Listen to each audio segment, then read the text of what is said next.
Hello everyone, and thanks for hanging out with us for the Behind the Numbers Weekly Listen, an eMarketer podcast made possible by VTEX. This is the Friday show that reviews the most, why didn't you tell me, media news stories of the week.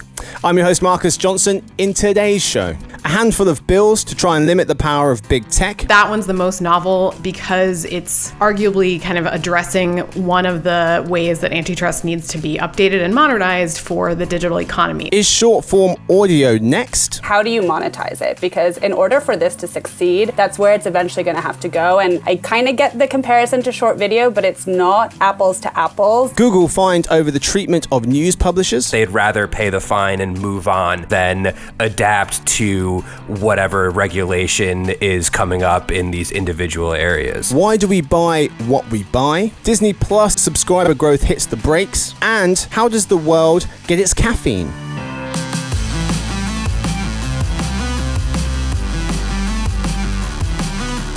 Right, folks, we are joined by three people today. Let's introduce them. First of all, we have one of our senior analysts on the connectivity and tech team. It's Sarah M. Watson. Hello, Marcus. Hello there. We also have our senior analyst covering global trends. It's Jasmine Emberg. Hey, Marcus. Hey, everyone. Hello. And finally, we have our analyst on the retail and e-commerce team. It's Blake Drosh. Hey, everybody. There they are. There they are. We start with our story of the week. Of course, story of the week is what we got first for you. We're going to be talking about some bills which aim to limit the power held by big tech. We then move to the game of the week, our second segment, where our contestants, Sarah, Blake, and Jasmine go head to try and give us the best takeaway they can from each of the four stories that we have for you. We crown the champion and move on with our lives. We then have questions answered, part of the show where we answer the questions that you've emailed into us. And finally, dinner party data, where we tell you about some interesting stuff we recently learned. So, story of the week is where we begin.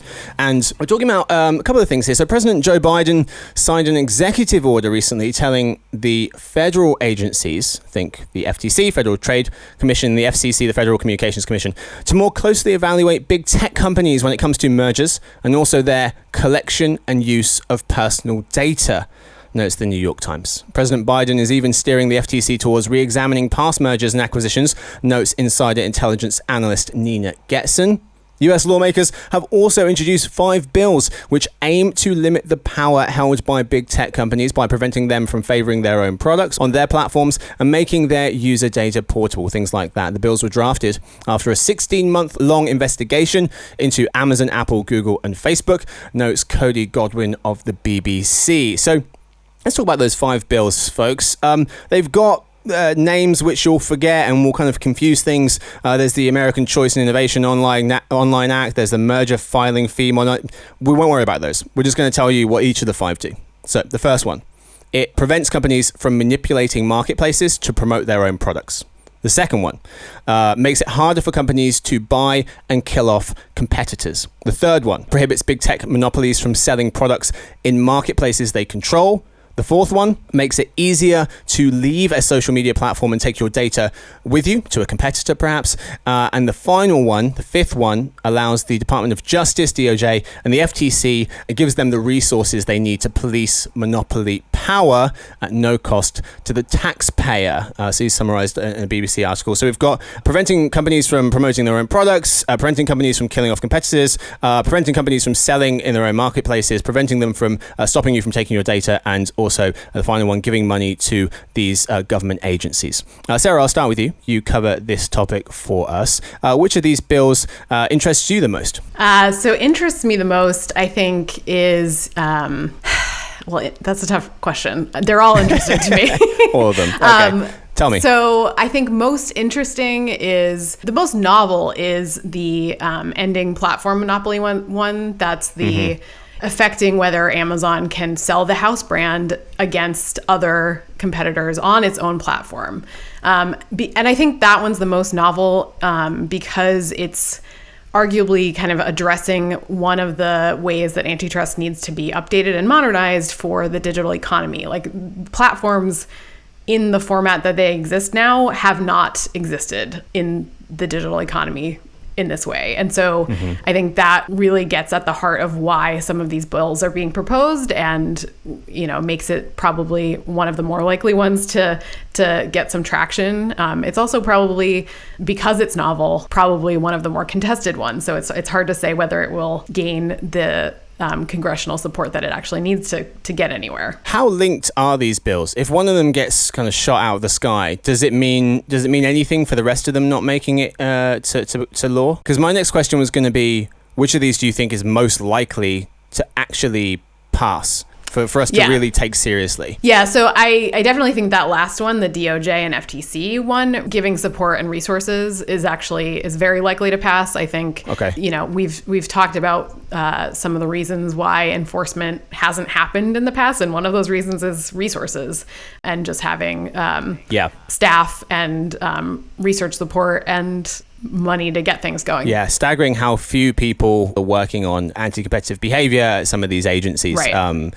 Especially compared to some of these bigger companies. Blake, how about you? Any one of these jump out to you, interesting or otherwise? Yeah, I think from like an e-commerce perspective, anything that's really targeted at limiting sellers from selling their own products on their own marketplace really seems to be sort of tailor-made for Amazon. And I think from a consumer's perspective, they have been really successful at this point of introducing different private labels that go beyond the Amazon basics, which obviously is associated with Amazon. And it's really infiltrated the Amazon website to the point where it's very, very confusing to understand what is what. And an interesting example that I came across recently is that right now, Amazon has almost 20 different private label brands in the grocery category alone. So as more money shifts from retail into e-commerce in the grocery area, just as an example, the ability for Amazon to grow within the food and beverage e-commerce vertical is tied directly to these different products that they are selling exclusively on their own website and on their own various properties. So when you look at something like a law like that, yes, it could go back and it could retroactively prevent somebody like Amazon selling on their own marketplace, or these other laws that are, something tangentially similar to Google not being allowed to show their own properties in their search results.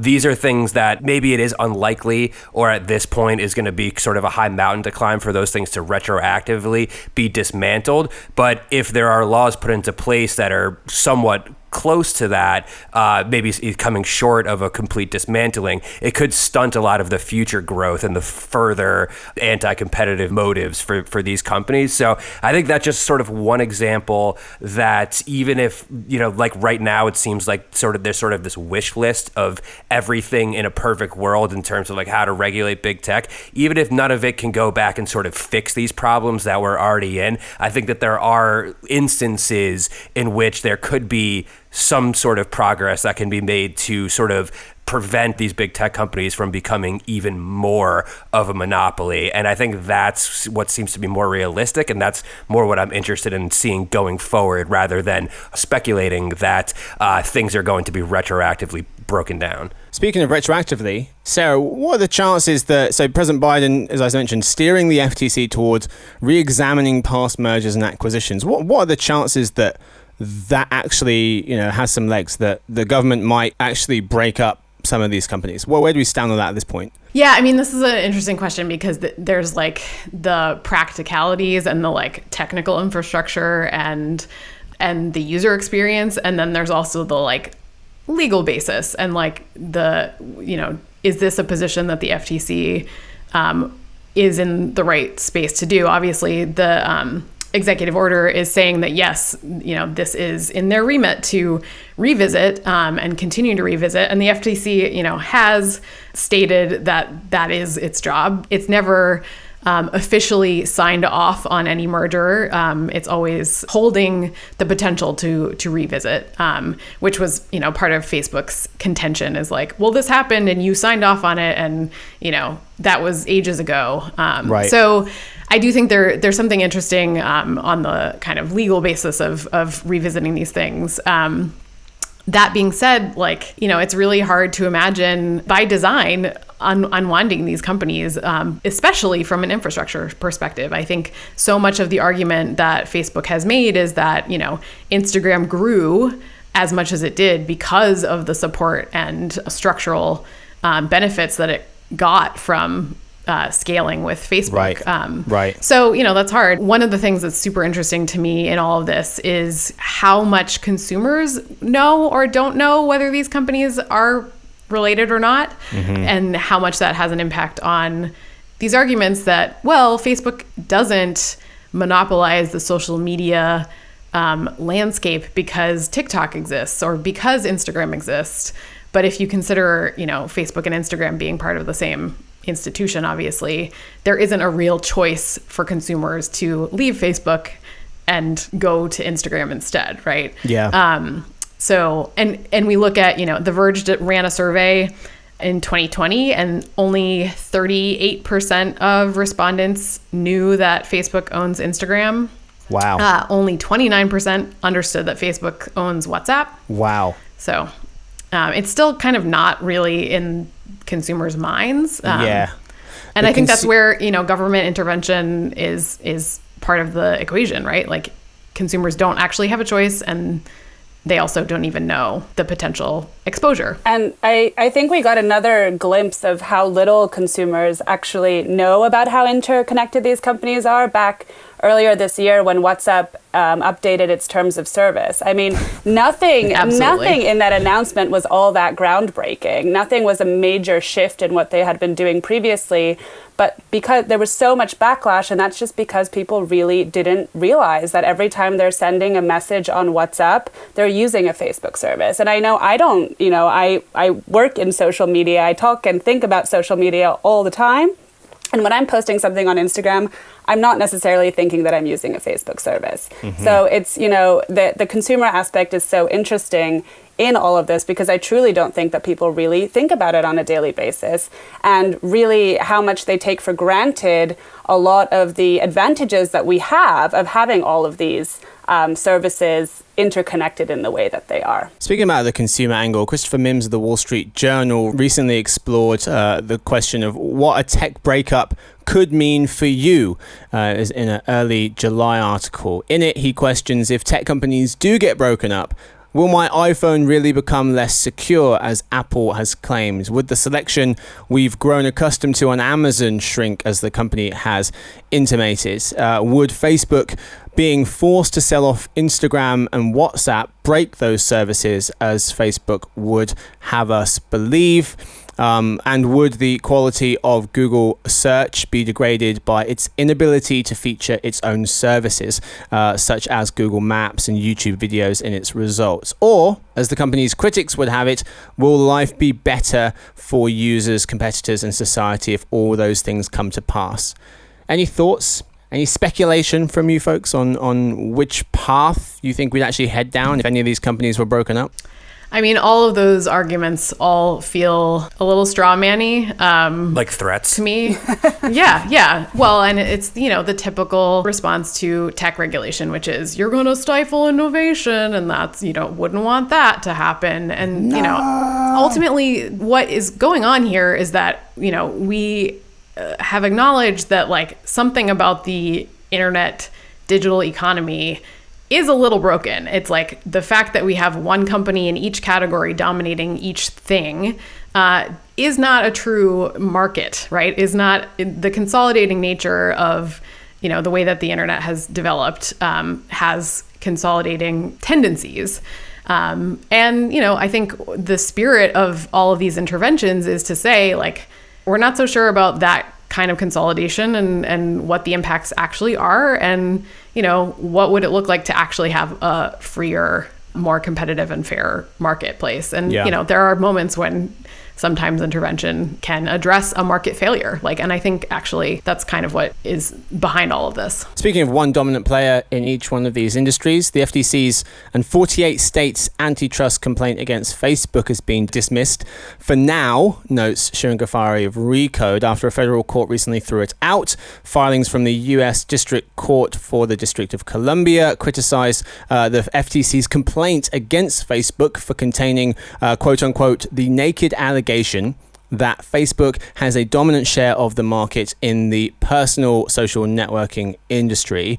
In its dismissal of the state's complaint, the judge also ruled that states had taken too long to take issue with Facebook's acquisition of Instagram and WhatsApp, which were acquired in 2012 and 2014 respectively. The court did allow the FTC to submit a more detailed amended complaint against Facebook within 30 days of this ruling, which it would review. Lots of interesting parts here, actually. I mean, we talked about, how long is too long before you can re-examine a company that bought a company that is now maybe a bit of a monopoly, but also what it means that the FTC threw this case out. Any thoughts? Yeah, I mean, I think the real takeaway here is it really points to the need for all of this legislative reform, which is that the definition for a market in this case is really hard to wrap your head around. Like, what is the social media market? And, maybe in the first pass, that definition wasn't as clearly defined as the judges may have wanted. But that is also because the novelty of these markets has not been captured in the letter of the law, and that's where all of this enforcement interpretation really starts to break down, and that's why we're talking about legislative reform in addition to enforcement changes and stance in being more aggressive to reinterpret the existing law. And so we're really seeing this come from literally all angles: the executive angle, the FTC appointments, the National Economic Council appointment of Tim Wu, who probably had a very heavy hand in informing the executive order. But then we also have the bills and, even these federal lawsuits that are piling up. So it's not hot vax summer. It's the summer of hot antitrust reform. Well played. All right, that's what we've got time for the story of the week. It's time now for the game. Time now for the game of the week. But first, a quick word from our sponsor, VTEX. Retail's next competitive threat may come from a business model or channel that didn't even exist a few months ago. This modern dynamic requires companies to adapt quickly, pivoting business seemingly overnight, something traditional commerce platforms just can't support. There's a new enterprise commerce platform on the rise, one that's fast, flexible, and doesn't require 9 months and $1 million to get up and running. Go to vtex.com/emarketer to learn more.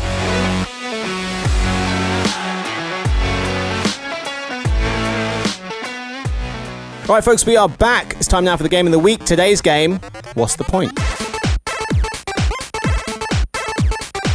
This is the game where we read out 4 stories and have our contestants, Sarah, Blake, and Jasmine, tell us what they think is the main takeaway of the story. Okay answers get 1 point, good answers get 2, and my goodness, answers get 3 points. Each person gets 20 seconds to answer before they hear this. Whoever has the most points wins and gets the last word. That's how the game works. Let's play it. We'll start with Sarah. For our first story, is short-form audio next? Ashley Carman of The Verge ponders whether the next big social networking trend is short-form audio. Short voice recordings that are social, shareable, thought-provoking, and make you want to listen and say something. She points to startups like Racket, Beams, Quest, and Pluto. Kind of a Twitter's character limit meets Clubhouse's social audio meets TikTok's short-form format. So, Sarah, is short-form audio next? What's the point? Yeah, I don't know. I definitely thought that was your answer. Up on the Twitter. I don't know. Next. Twitter for voice notes element of this.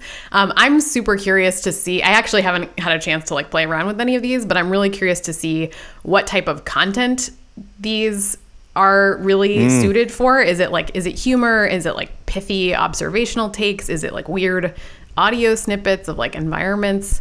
I'm just really curious about the medium specificity of this particular intersection of features. Good question. Jasmine. My first answer is no. Twitter has had this.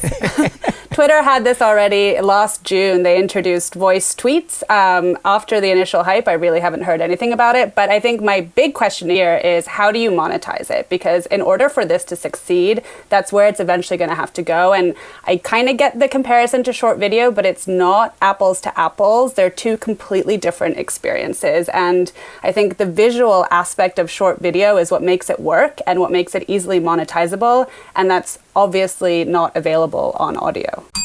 Blake. I completely agree. I think the appeal of short form has been very visual lately, and I think that's what's driving the trend. And the appeal of audio has been long form and passive, as in a podcast or a conversation that you don't necessarily need to participate in, so you can listen to it while you're commuting or you're in the car and you're not scrolling through something that's specifically audio. So it's like taking two trends that are within themselves popular right now and trying to mash them together in a way that I don't think is really conducive. Yeah, some of the founders of these companies, so CEO and founder of Racket, Austin Petersmith, hopes that his short-form audio platform can be to audio what Twitter and Tumblr were to blogging. Alan Sternberg, co-founder of Beams, thinks there's something here because microphones have improved. Clubhouse has popularized the idea of social audio, and also rapid speech-to-text transcription is a thing. So he thinks those things have kind of coalesced to create this time for short-form audio. Facebook announced Soundbites earlier this year, featuring shareable short audio clips, which is kind of supposed to be a TikTok for sound. But yeah, as Jasmine has said with Twitter, not heard too much since. Our second story will start with Jasmine. Google fined over the treatment of news publishers.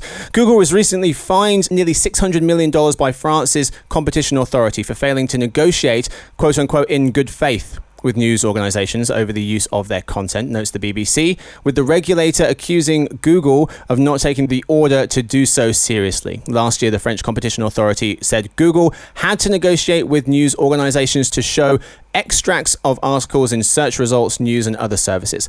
The year before, 2019, France became the first EU country to put a new digital copyright directive into law that tries to shift power towards content producers rather than the platforms that reshare their work. So now, within the next 2 months, Google has to come up with proposals explaining how it will compensate companies for using their news. If they don't, Google will face additional fines of $1 million a day. And just to quickly note what Google said, they said they were disappointed with the decision, unsurprisingly, and that it has acted in good faith throughout the entire process, noting they recently reached paid deals with some French news publishers, Le Monde and Le Figaro.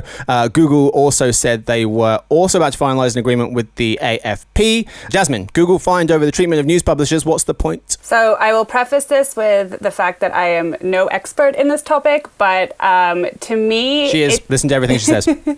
To me, it just sounds like these news publishers really just want to have their cake and eat it too. Google drives traffic to their sites, and clearly they want to have their content shown in the results, but then they also want Google to pay them for it. It really just kind of baffles me quite a bit. And it's not the first time we've seen something like this. Facebook pulled all news from its app in Australia. I think it was back in February in a similar legal battle, and I don't think it'll be the last time. But again, it really kind of confuses me. Blake. The point is, if you drive a Rolls Royce and you park somewhere and you get a parking ticket, you're not really going to care that you have to pay that parking ticket because you drive a Rolls Royce. And that's sort of an analogy I think that applies to, like Jasmine alluded to, a lot of the way that big tech has treated regulations on a country-to-country platform is that they'd rather pay the fine and move on rather than adapt totally to whatever regulation is coming up in these individual areas. Sarah. I say quel dommage, Google, because I actually disagree with Jasmine. I think, the more sustainable licensing model for news is necessary, and especially globally, and especially as, Google is summarizing results in these clips, and so you're not actually seeing the click-throughs that you used to see. And so I do think there is a disintermediation effect. But that's also a problem with us because we're just reading the snippets instead of clicking through the whole article. I think that's one of the other big points there. Yeah. Sarah, do you want to tell the audience what you said at the beginning? You said you spoke French. No. You were just, you may as well have, but you were speaking a little French. Do you want to explain what that means? Yeah. That's too bad. There we go. Story 3. Why do we buy what we buy? We'll start with Blake. A recent Vox article by Emily Stewart looks at why Americans buy what they buy.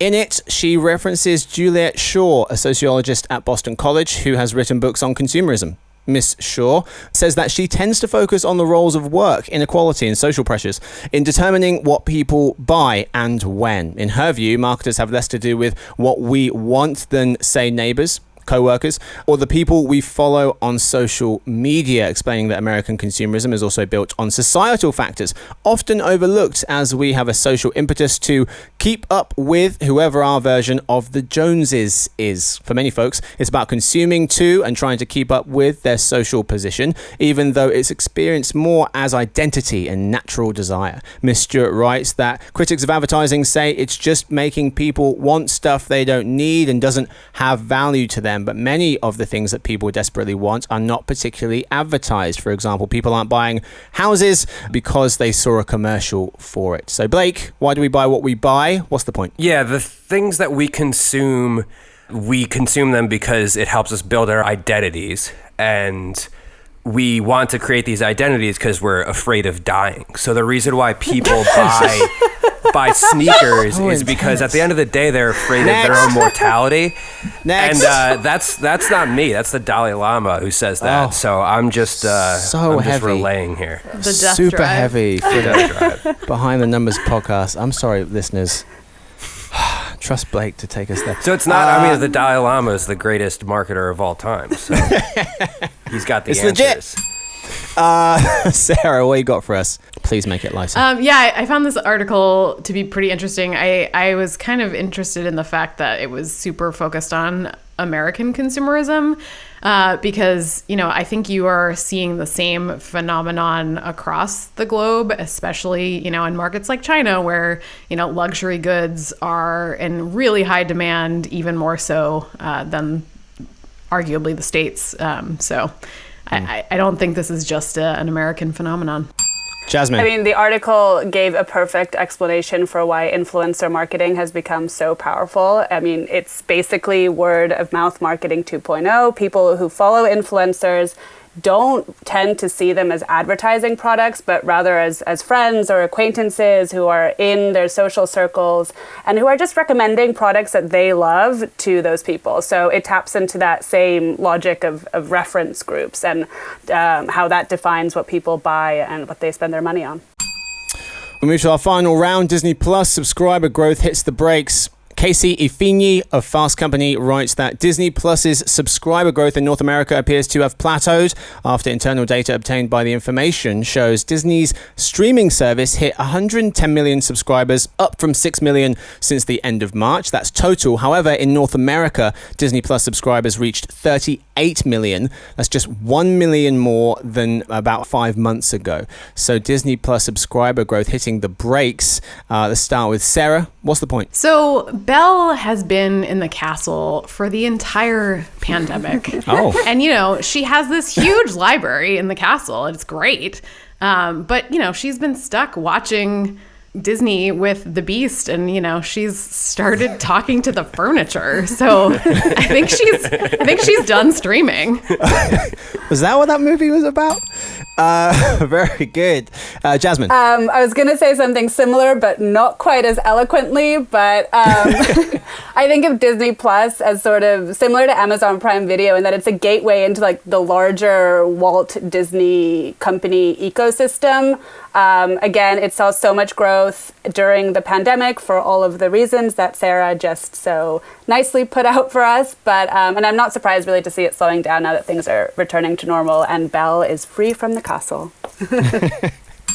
Blake. Yeah, I think it's just what we saw last year in 2020 seems like, maybe not 2 full years packed into one, but certainly the extensive growth that really surprised everybody in terms of Disney Plus subscribers had to have some sort of, foregone effect down the line. And I think that this is just sort of the tapering off of the big growth that we saw last year. Very good. So, at the end of the game, this week's winner, a drum roll. Sarah is this week's winner of the game of the week. It was Jasmine right up until that last answer, but clearly the last time Sarah watched Beauty and the Beast, she was on hallucinogenics. So Sarah wins the game. Be out. Oh, there we go. Some song. Did I come in third because I reminded you of your own mortality, Marcus? You came in last. Don't call it third, please. You don't even get the bronze. Sorry, Sarah, that he interrupted You're off the podium. your singing there. You're going to give us a little rendition of Beauty and the Beast? Yeah. Do you want Be our Belle guest? or do you want the French, the French candlestick? What's the best song? What's the best song from that movie? I mean, be our guest. It definitely is. All right. Yes, it was a stupid question. Congratulations, you won the game of the week. Thanks. You get 30 seconds to tell us whatever you want. I am going to recommend Hacks, which, talking about streaming, it is not a Disney property, I don't think. And now I'm Probably forgetting is, what isn't it is. Showtime, maybe? It's probably Disney. Netflix? Anyway, Hacks is amazing. It's super funny. It is really cool to see a buddy comedy between two women and talking about the creation of comedy, and just highly recommend the show Very good. if you haven't heard of it. Check it out. You have now. Check it out. All right, that's all we've got time for the game of the week. Congratulations to Sarah. She wins the championship belt until further notice. We move now to questions answered. This is the part of the show where we answer the emails that you sent into us, if we had any. We don't have any emails. No one sent us anything. We've run out. So, that's right. That's right, Blake. Get excited. That means it's time for a joke. I brought a joke. Oh. Okay, here we go. Brace yourself. I was practicing this. Don't brace yourselves. I was practicing this all day. Okay. What did the janitor say when he jumped out of the closet? Supplies! Oh, no. Okay, I kind of like that one because it was punny. Yes! I'll take it. Yes! And that's a real laugh. That's not a laugh track, ladies and gentlemen, that we I put did on lol. Sarah. That's a real one. Blake is so disappointed though. It brings His it. face. At least you got it right on the first try. Usually Yeah. he tells the punchline first, and then we have to act surprised like we didn't already hear the punchline, and if we hadn't already heard it, that the joke still would have been funny. Whereas this one, it was just. What's so It tragic came about out that in one go. is I read it 3 times before I actually read it out Yeah. loud, just to make sure, and I actually messed up when I wrote it It down. was a so perfectly executed terrible joke. I'll give you that. I'll take it. Thank you. If you have any questions, send them in, podcast@emarketer.com. Any questions, thoughts, feelings, just want to say hi. We move now to dinner party data. This is the part of the show where we tell you about the most interesting thing we've learned this week, and we start with Sarah because she won the game of the week. Sarah, what you got for us? Sure. So this comes from Marketplace. Shout out to the NPR properties. This actually has some huge implications for the electric vehicle market adoption. So the stat is that there are currently only about 43,000 charging stations in the US. And Wow. 30% of those are in California. Wow. That means that huge swaths of the country still don't have very many charging stations, and that's going to be a real problem if you're trying to get from one place to the next. To me, it's a really good example of just how much heavy infrastructure investments are needed for emerging tech to take off. In some cases, especially when it has to do with totally upending and changing behaviors. I wonder how many. I was just trying to look up and see how many gas stations there are. So Market Watch, there are about 115,000 gas stations in the US, apparently. You said 40,000? Yep, 43,000. 43,000, okay. But all of them are in California? 30%, Okay. but yes. So you got to drive to California for some charge. All right. I mean, it's arguable that that's where all the cars are also, but Yeah, very true. Interesting. All right. Jasmine, what do you got for us? So mine is totally unrelated to marketing, but Yes, the best kind. And actually, it is a result of, Marcus, what you've heard me complain about every time we've been on the podcast, in that we're having a heat wave Yeah. in Finland. I mean, a crazy heat wave, which means that I haven't taken a sauna this entire summer, which, if you know anything about Finns, that is incredibly unusual. But anyway, yesterday was a little bit of a cooler day. I took my first sauna this summer. And then that got me thinking to how many saunas there are in Finland. Oh. Looked it up. As of the end of 2020, there are 2.3 million saunas in Finland, which, out of context, might not seem like that much, but there are only 5.3-ish million people in Finland. Population. So that means that there is one sauna for every approximately 2.3 people in Finland, which is crazy. One per household, basically. Well, my household has two. We have two saunas. Why? In case one's busy? Well, so one is an electric sauna. It's in the house. Okay. And then we have a whole sauna building down by the water, which is a wood sauna. And it literally has its own building. Wow. Yeah. Are they like with the stones, or is it like Yeah. So poles, or how so does you've got the stones that you have to throw the water on. It's called Lulu in Finnish. Okay. But yeah, it's like a very traditional Finnish sauna. Both of them have it, but one's just powered by electricity and one by fire. How often does the average Finn use a sauna? Is this like a weekly thing? Is it like a daily occurrence? It depends. Maybe some people just live in there. It depends. If you ask my cousin, she goes every single day, for example. I think some people will go once a week. Some people just go on Christmas for your Christmas sauna. But I mean, you have to have one. A Christmas sauna.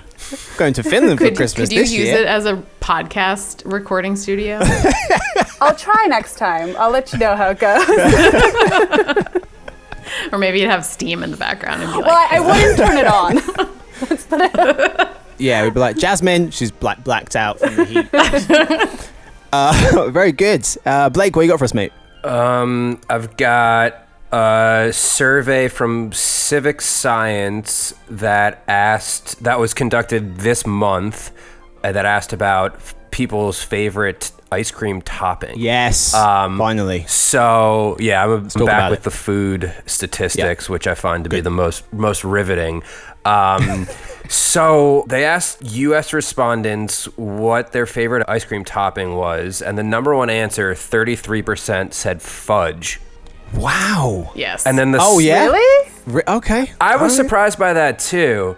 Fudge? I Because mean, that's like old school. Not sprinkles? yeah. So that's what surprised me, Jasmine. Only 6% said sprinkles were their favorite, which is like, Sprinkles are like sugary wax. yeah, but they're delicious sugary wax. God. I don't All right, really but like let me get to sprinkles, my but I feel like point. everybody else does. Sprinkles are great because it complements the ice cream and it doesn't take away from the flavor, where if you put like chunks of candy or whatever on top of it, then it's just, you're Using the ice cream as a vehicle yeah, you're not to doing shove it that in your justice to the face. flavor of the ice cream. Yeah. But anyways, this leads me to my point that the second most popular topping is no topping. 19% don't like any Ooh, that's toppings deep. on their ice cream whatsoever. That's deep. Surprise survey answer. Very Yeah. surprising. What's your guys' favorite? So Sarah's is definitely fudge. Sprinkles for Jasmine? Is that what you said? No. no I would sprinkles go for with you. no topping unless it's Okay. Reese's Pieces. I love Reese's Pieces. Oh, no. Yuck. Blake, what about you? What are you throwing on there? Chocolate sprinkles. Nothing? Chocolate sprinkles. Very specific. Very nice. Don't worry about asking me. It's fine. Marcus, what's your sorry. favorite You What's guys topping? your are the answer? worst, man. I don't want to talk I about thought it. you were gonna say something like weird in English, like I don't know, like canned peaches or something. I was gonna, thanks, Blake. I was going to say I'm in England. We don't have that kind of weather for ice cream. So it's no ice cream. My He answer is puts no ice cream. crisps on the top. Exactly, yeah. Thanks, Sarah. All right, so if you were in the U.S. and we were having ice cream, what would you put on it? Oh, you know what I would put? A chocolate flake. Ooh, Have you guys ever had those that? are so good. Yes. So we have a thing called a 99 because they would cost 99 pence over here, like a vanilla ice cream in a cone from the ice cream man. And you would say, I'll have a 99, or you'd have a 99 with a flake, and you would just basically stick a chocolate flake into the side of the ice cream. So you have a bit of ice cream, bite a bit of flake. Those are so good. I'm So is it like carved a little bit? Carved? I don't know. Like what? I'm It's a trying flake, to picture not a these turkey. flakes. What are you talking about? Oh, a flake. Oh, sorry, like a. It's I'm trying to. It's think like a of what that- wafer. It's like a. but just chocolate. It's like a stick of chocolate. It's like just a- chocolate. It's just chocolate. It's just Yeah, like yeah, flaky it's just chocolate, chocolate. but it's kind of, I don't know how to explain it. Compact into a. Yeah, I know. It's like a shape of a Kit Kat, but if that was like basically just chocolate flake, and you just It's delicious. I'm on board with Marcus's it's choice. amazing.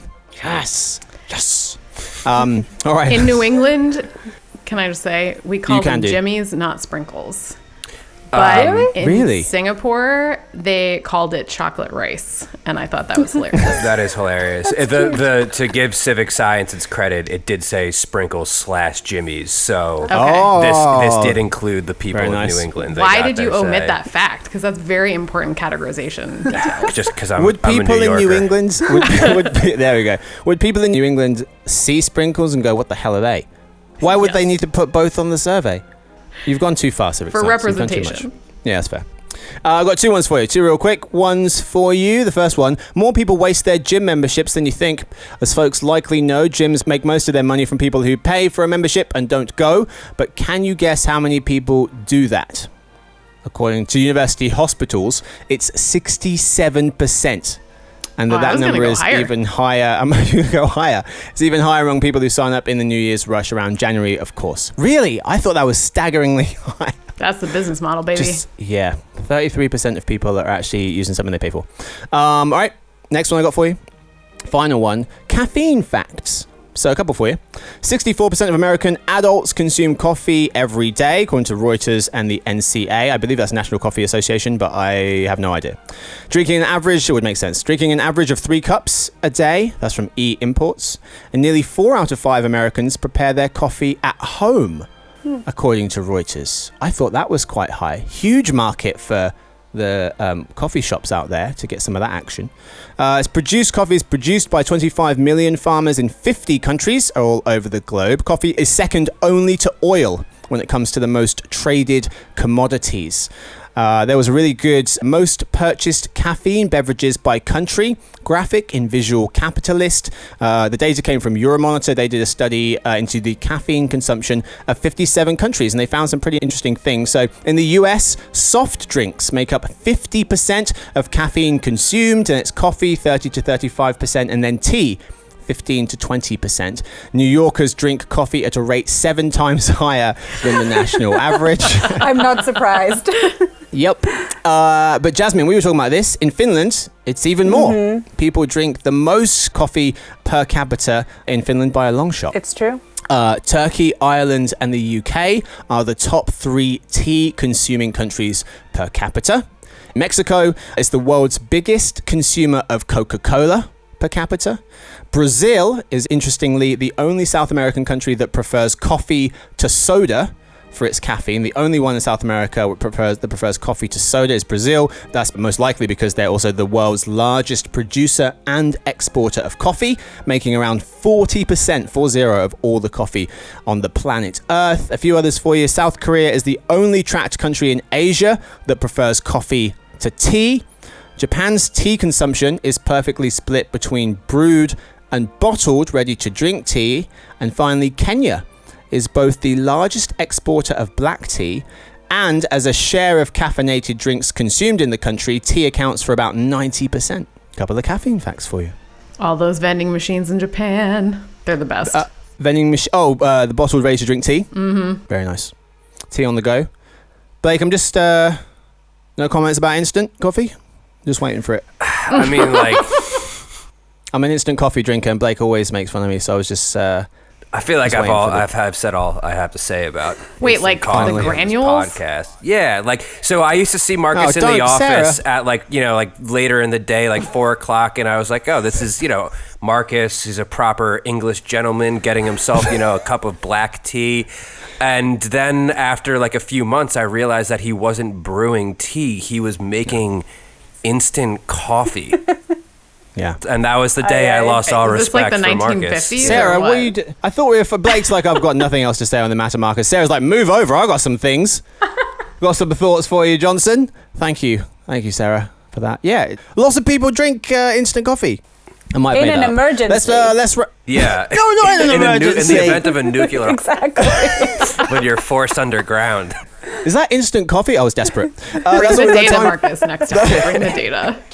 No, it's true. I think 25% of. No, I think there was a Poor- official survey yeah. at one point, and a surprisingly large amount of people have bad taste and drink instant coffee. There it is. That's what we've got time for today's episode. Thank you, of course, to my guests. Thank you to Jasmine. Thank you, Marcus. Thank you to Blake. Thanks, everyone. And thank you to Sarah, our winner of the Game of the Week. Thanks, everybody. And thank you to everyone listening. Thank you to Victoria. She edits the show. If you guys want to send us any questions or just say hi, you can email us at podcast@emarketer.com. Check out our Industry Voices videos that stream every Monday, where we speak to marketing leaders from big brands. This Monday, July 26th, our Marissa Koslov speaks to Isis Ruiz from Norwegian Cruise Lines about holiday preparedness. Head to the eMarketer Daily newsletter, LinkedIn or Twitter for the link to stream. We'll hopefully see you guys on Monday for the Behind the Numbers Daily, an eMarketer podcast made possible by VTEX. Have great weekends.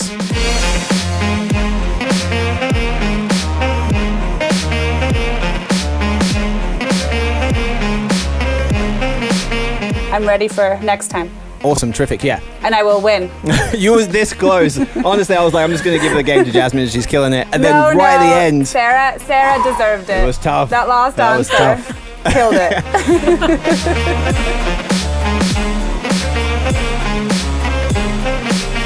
Is short form audio... oh, yep, done that wrong.